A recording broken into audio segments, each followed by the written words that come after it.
Renewal Agency's performance is evaluated by Wyoming Main Street. The Rock Springs City Council will be presented a certificate of appreciation. That's tonight. I did not bring the certificate, so you don't have to worry about touching anything. But Chad has it, so and I can show you a picture almost. If you'd like. Wyoming Main Street understands the needs for economic development in Wyoming's community and provides training and tools, but your Main Street successes are only possible with full local support, especially that of the municipal government. Please accept this recognition, knowing that the Wyoming Business Council acknowledges your continued support of Rock Springs Urban Renewal Agency. Wyoming Main Street congratulates Rock Springs Urban Renewal Agency on its accredited Main Street status and continued efforts in grassroots economy building. So thank you so much. Thank you all for your support of this amazing organization. Thank you, counselors.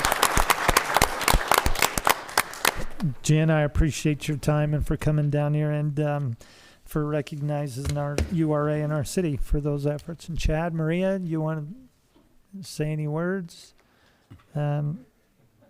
Okay. That's fantastic news. Under presentations and proclamations, number 2 is suicide in Sweetwater County, Shelby Gordon and Delaney Wells, Sweetwater County Prevention Coalition.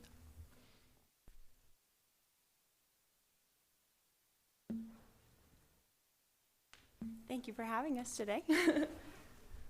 I'm Delaney Wells.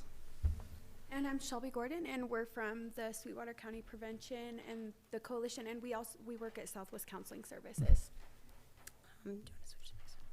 So today we're going over some suicide statistics that we find alarming in the county.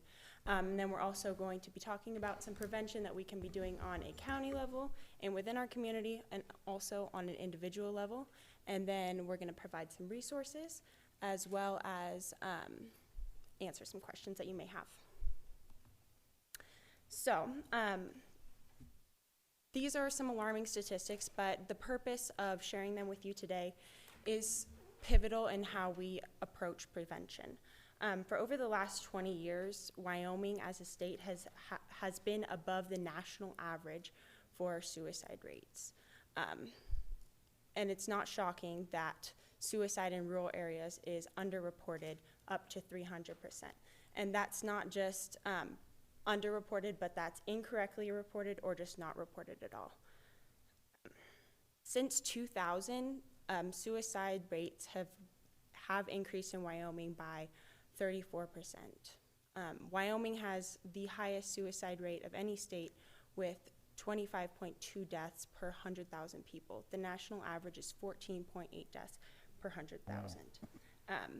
We're also seeing, so the ages with the highest suicide rates are males 75 and older, and also males 40 to 44. We're also seeing peaks in the ages between 14 and 15, 40 and 44, and then 75 and above. And then for our county, we can measure suicide rates by the occupation. And so in our county, the highest suicide rates are from the construction and extraction occupation with 52.1 deaths per 100,000. And then 1 out of 4 young adults have seriously considered suicide in the last 30 days. That's a national statistic. But for our county specifically, I have from our prevention needs assessment that's conducted by my bad, sorry. That's conducted by WISAC, Wyoming Survey and Analysis Center at the University of Wyoming.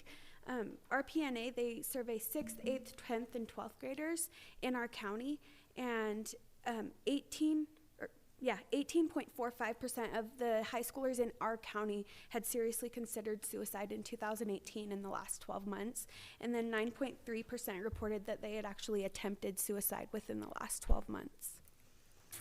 And we forgot to add this on there, but we collected all of our information from the CDC, WISAC, and the Prevention Depot, and then the Wyoming Department of Health. And another pretty alarming statistic is that 82% of the youth suicides in Wyoming were completed by using a firearm that was owned by a family member. Which translates to what we can do in terms of prevention. So as I discussed before, we can work on a community level and an individual level. So some things that we're working towards pursuing on a community level is decreasing access to lethal means. When a lot of people hear this, they get alarmed about us taking guns away, but that's not the purpose. Guns don't make people suicidal, but guns do make suicidal people more likely to die. So we propose that we start enforcing gun locks, medicine bottle locks, and then practicing safe storage of guns and medication. Because we have found in our research that, as Shelby stated, there are high percentages of suicides completed via gun and medication. Another thing that we can do on a community level is spread awareness, and that's having open discussions and ending the stigma surrounding suicide. There's a lot of terminology that's changing now in how we discuss suicide and how we talk to people about suicide. One example is not saying committing suicide anymore, but instead saying died by suicide. So maybe that's something you can take away from today, is just learning that small fact in how you approach suicide. And then another thing that we can do is hold and attend bereavement groups. We're working on trying to come up with a community event where we can socially distance, but also remember the lives lost. Another thing that we can do on a community level that's also listed in the individual level category is check in with friends and family. That extends to coworkers and colleagues and classmates. Just express your concern, talk to them, check in, make sure they're doing okay, because a lot of times suicide doesn't look a certain way, and Shelby's going to talk about that on the individual level. And I just wanted to add to the bereavement group, we hold one in this county already, and it's on the every first Monday of the month. So the next one will be on October 5th. It's held at it's the library, but the Community Fine Arts entrance at 6 o'clock. And it's a really great group for people in our community to find support. And then on the individual level, we want to look for warning signs. And so we learned that there's a difference between warning signs and assessing suicide at the community level. We also have to look for risk and protective factors, and the risk factors can be access to lethal means, substance abuse, but we also have protective factors, and that can be just being close with your family, with your community, and we know that COVID's kind of taken a lot away from that and feeling the closeness of community, but that's a really good protective factor, and an access to effective mental health care, which we do have access to mental health we have Southwest Counseling here as well that offers mental health care at a sliding fee scale as well. And so looking for suicide signs or warning signs: depression, substance use, reckless behavior, loss of hope, checking in with your family and friends. Delaney went over that. Asking questions, so they recommend that you ask questions directly, like, are you thinking about suicide? And it's actually a myth that if you ask somebody if they're thinking about suicide, that they will want to die by suicide even more. That's a myth. It actually opens the door to talking and getting out maybe some of the emotions they're feeling inside, and then encouraging the person to seek help. And we have a resource page at the end that we'll go over. So the last thing that we're going to be talking about today is how our coalition, the Sweetwater County Prevention Coalition, plans to implement some of these prevention practices. So one of the ways, because suicides are so high in our county for the working age man, 40 to 44, was a high category. So we're working on implementing man therapy, which is a tool for working age man to put a stop to the stigma against mental health, stop to stigma, and a resource for mental health for men specifically. We're also planning on providing quite a few trainings. The first training is called Connect, and that's basically linking people to individuals contemplating suicide and connecting them to resources as well. The next training is Crisis Intervention Team, which we actually discussed with Chief Pacheco right before this. It's in the works, but it's basically working with a team of health practitioners, law enforcement, and first responders to provide the best possible services to individuals dealing with a mental health crisis. Mental health first aid is early detection and intervention, teaching signs and symptoms for what suicide might look like, and also kind of defining some of the terminology, anxiety, depression, etc. And then the final one is QPR and gatekeeper training. Shelby likes to call this one the CPR of mental health. That's what it is. But it's question, persuade, refer, and that's basically tying being able to approach someone in your day-to-day life about suicide, how you ask them, you know, what's their day-to-day like, what they're thinking about, and then persuading them and then connecting them with resources, referring. I didn't go over Hope Squad too. They're piloting a program in Green River that is Hope Squad. It's a peer-to-peer support group at the high school that they are going to train advisors to advise students to be that peer-to-peer support for people who might be having suicidal ideation. And we talked about the other two quite a bit. So local resources. We do have a new crisis hotline in Wyoming, but they are recommending that people still call the 1-800-273-TALK because it reroutes locally to those crisis centers located in Wyoming. So using the national number will make sure that numbers are always getting called, and it will reroute to Wyoming. The rest are some numbers that we have. And then we... a lot of people don't know, but Southwest Counseling has a 24-hour crisis line that is, it can go to a call center and it can connect person with a clinician 24 hours anytime, day or night. And so that's just 352-6677. During daytime hours, it goes to one of our buildings, but after hours, it goes to an on-call clinician. And so people can get help locally in our county anytime, any of the day.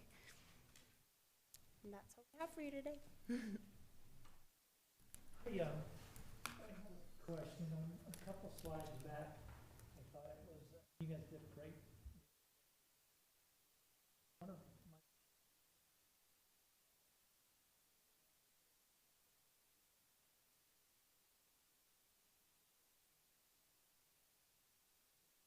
but we've had a lot. And trying to figure out why this is. And you mentioned this is resources that you have.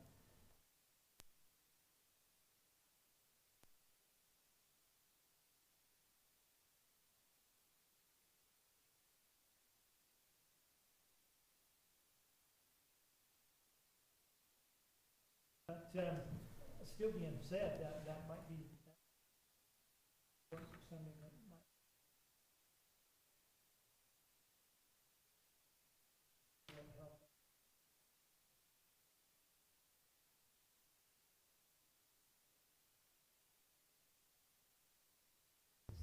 You know, we can send a text message to all the kids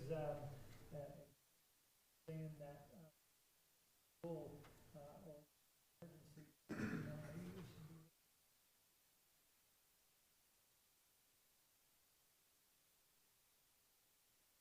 One of the questions that I have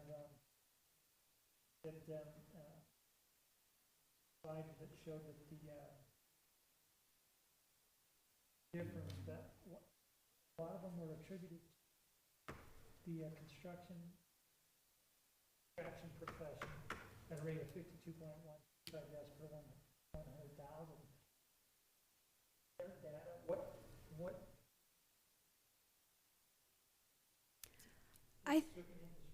we have we've talked a lot about what that could be, and you know, I think that it's a combination of things, especially with men, which is mainly who comprises the construction and extraction industry. Mainly with men, it's the stigma of mental health and the stigma of asking for help, and we see a lot of times that is so persistent, and especially we've talked about like the cowboy up culture of Wyoming, and one of the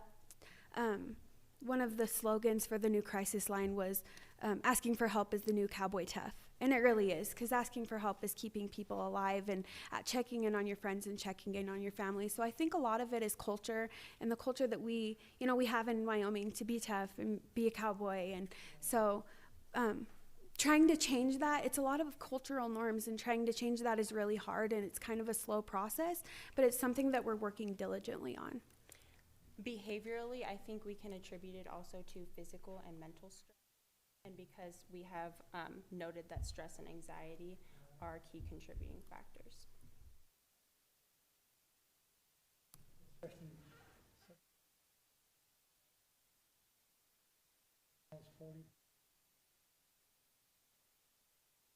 or also isolation can also. Councilors, any questions? Your Honor, Councilman West. could we push some of the resources out on our CityBot app?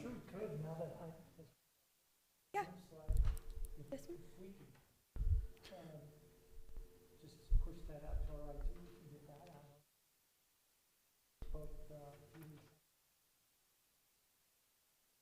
Absolutely.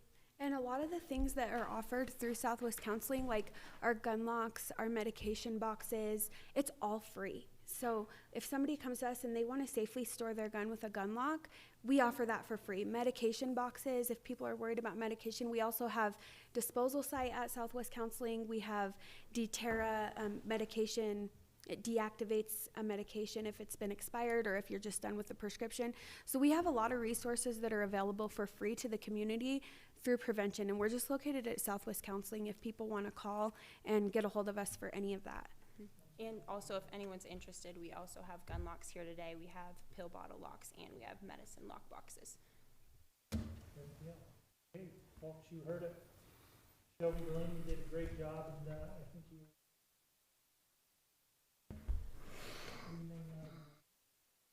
Great. We'll see what we can do to help spread the word and working with you guys. Thank you so much. Thanks for having us. Thanks for coming.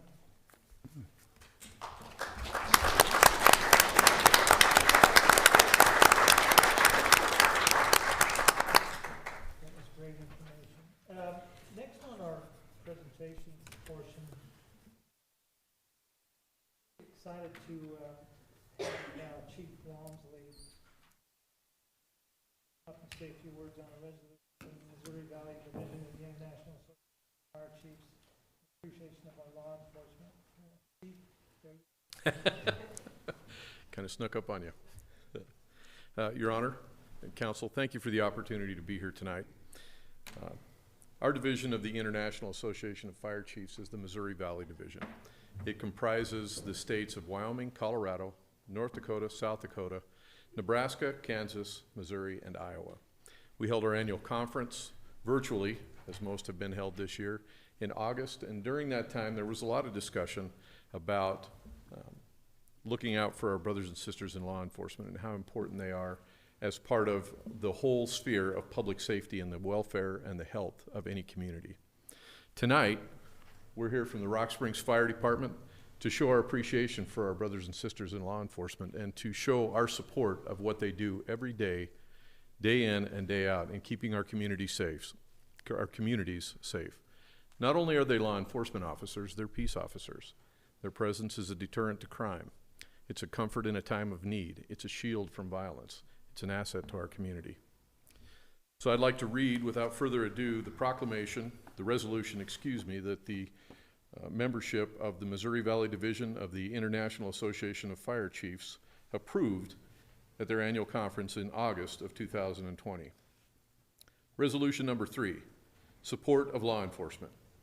Whereas the annual Missouri Valley Division business meeting was held on August 18th, 2020, and whereas law enforcement is vital in maintaining law and order in our society and upholding the public trust, and whereas law enforcement and the fire service share a common bond in protecting lives and property and civil order, and whereas the law enforcement profession works hand in hand with the fire service in providing public safety, and whereas law enforcement is currently undergoing many challenges as a profession, now therefore be it resolved that the Missouri Valley Division of the International Association of Fire Chiefs and their members stand in support of our law enforcement brothers and sisters and their families, and be it further resolved that a copy of this resolution will be presented to law enforcement. So, thank you.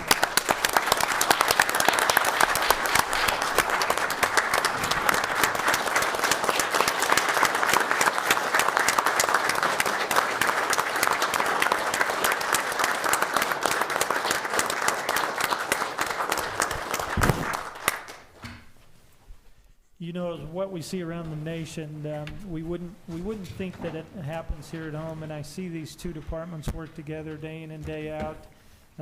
We travel to assist other communities when we can.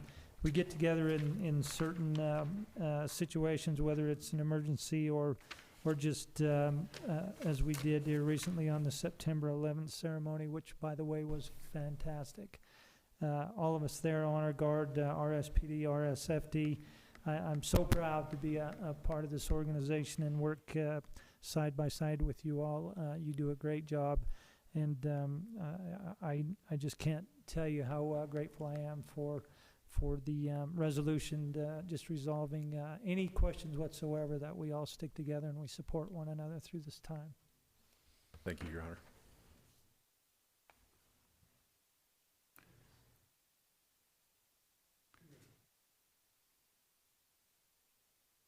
They shook hands. Hmm? They shook hands.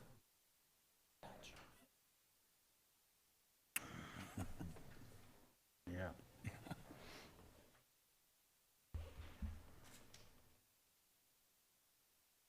They should go down and get their picture taken. Thank you.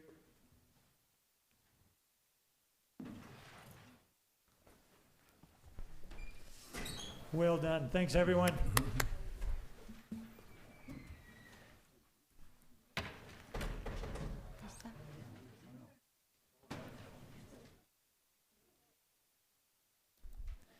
Okay. That is going to bring us on to the public hearing section of our agenda. Half the people. The public hearing we have here tonight is a public hearing on a joint application with the City of Rock Springs and Sweetwater County for the Edward Byrne Memorial Justice Assistance Grant Application 2020 for the purpose of obtaining emergency portable radio equipment for the City of Rock Springs. Is there anyone even left here tonight that wishes to speak on this public hearing?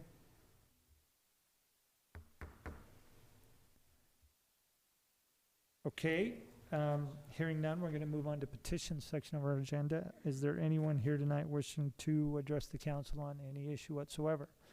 This is your time to do so. Anyone?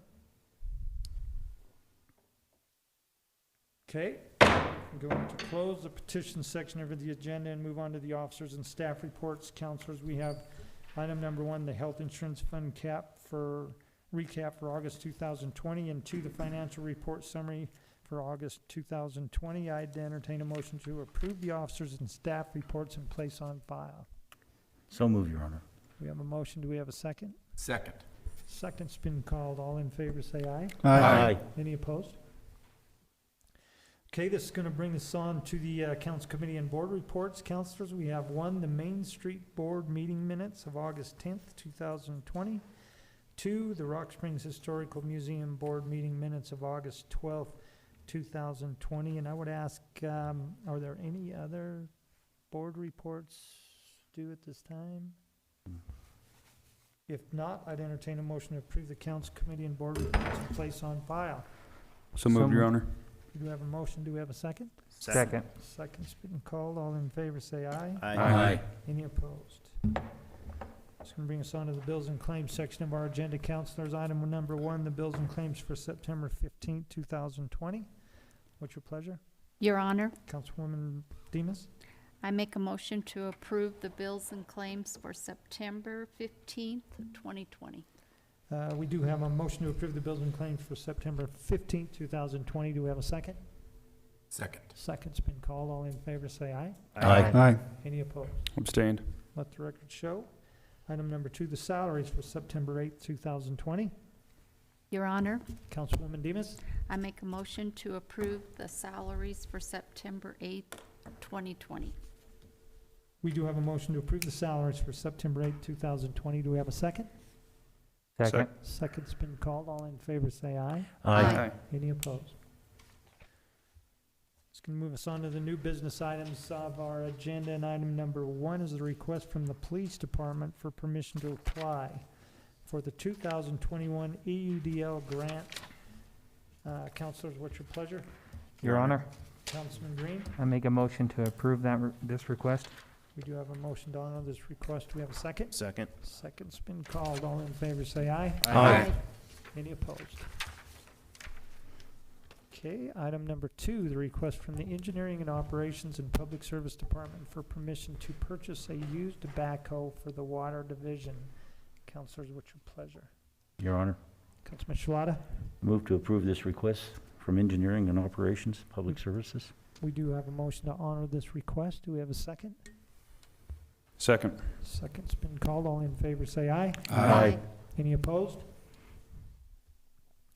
Item number 3, the request from the Parks and Recreation Department for permission to fill a vacant janitor position at the Family and Recreation Center. Councilors, what's your pleasure? Your Honor, Councilman Halter, move to approve that request. we do have a motion to honor this request. Do we have a second? Second. Second's been called. All in favor say aye. Aye. Any opposed? And item number 4, the request from the Finance Department for approval of the Sun Life financial proposal to renew the city's life insurance benefits offered to the city employees. Councilors, what's your pleasure? Your Honor, Councilman Shalata, move to approve this recommendation. we do have a motion to approve this recommendation. Do we have a second? Second. Second's been called. All in favor say aye. Aye. Any opposed? Item number 5, recommendation from the Health Insurance Committee regarding health insurance rates and contribution amounts for HRA and HSA plans offered to city employees. Councilors, what's your pleasure? Your Honor, Councilman Tate, move to approve this request. we do have a motion to honor this request. Do you have a second? Second. Second's been called. All in favor say aye. Aye. Any opposed? And I would like to thank city staff and the committee and all the employees for where we are today and in these times, for not seeing an increase in our insurance. But stay healthy and thanks for your work in trying to bring a good program forward to our city employees. And item number 6, the request from the Sweetwater Regional Cancer Center for permission to place 1 strand of lights on each vintage light pole in Rock Springs to allow participants of the Hindsight 2020 scavenger hunt to hang colored ribbons on the A Street Bridge to honor cancer survivors throughout the month of October 2020. And I would just let the council know that Mr. Kalsic has been in contact with Kelly Sugihara, and I think we have a good game plan. The city's going to help doing this, but what's your pleasure? Your Honor, Councilman West? move to approve this request. We do have a motion to honor this request. Do we have a second? Second. Second's been called. All in favor say aye. Aye. Any opposed? And item number 7, request from Jess's Grill doing business as Johnny Max for a liquor catering permit for the Smith Family Fundraiser on September 19th, 2020 from 9 a.m. to 8 p.m. at Whistler Chevrolet. Councilors, what's your pleasure? Your Honor, Councilman Shalata, move to approve this request. we do have a motion to honor this request. We have a second. Second. Second's been called. All in favor say aye. Aye. Are there any opposed? Okay, councilors, this is going to move us on to the resolution section of our agenda, of which we have 7 resolutions. First of being a resolution 2020-139. A resolution accepting and approving an interlocal agreement Justice Assistance Grant Program Award 2020 between the County of Sweetwater, Wyoming, the City of Green River, Wyoming, and the City of Rock Springs, Wyoming, and authorizing Timothy A. Como as mayor of the City of Rock Springs, Wyoming, and Matthew L. McBurnett as city clerk of the City of Rock Springs, Wyoming, to execute said agreement on behalf of the city. Okay, councilors, what's your pleasure? Your Honor, Councilman Halter. move to approve 2020-139. We do have a motion to approve resolution 2020-139. Do we have a second? Second. Second's been called. Roll call. Councilor Savage, Yes. Halter, Yes. Green, Yes. Demus, Yes. Tate, Yes. Shalata, Yes. West, Yes. Mayor Como. Yes. Item number 2, resolution 2020-140. A resolution accepting and approving a contract with Ridge and Valley Roofing and Home Repair LLC in the amount of $111,501.52 and authorizing Timothy A. Como as mayor and Matthew L. McBurnett as city clerk to execute said contract on behalf of the City of Rock Springs. Okay, councilors, any questions on this? And if not questions, what is your pleasure? Your Honor, Councilman West? move to approve resolution 2020-140. We do have a motion to approve resolution 2020-140. Do we have a second? Second. Second's been called. Roll call.